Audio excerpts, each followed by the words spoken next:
Hello guys, welcome back. In today's video, I'm gonna show you how you can change location in Netflix or how you can change your country location in Netflix. And how to do this? This is very easy. First of all, you should came to know why we change location in Netflix. Because in Netflix there are some seasons which are eligible only in specific regions. In order to see them, we have to change our location to that specified region. In this way, we can watch seasons. So let's get started. Firstly, open up the Play Store. After going to Play Store, you have to search any VPN. I am searching best and free VPN, which is Super VPN.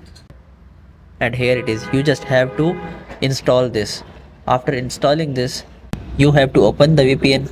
After opening the VPN, you have to just wait for a while and you have to select the country by which you want to connect. And I am clicking on US and click on connect. It takes some time and boom, you are now connected. You can see now you go back to Netflix.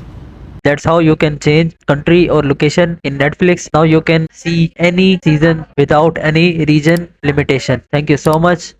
Hope you would like it. Do like, share, subscribe. Thank you so much. Bye bye.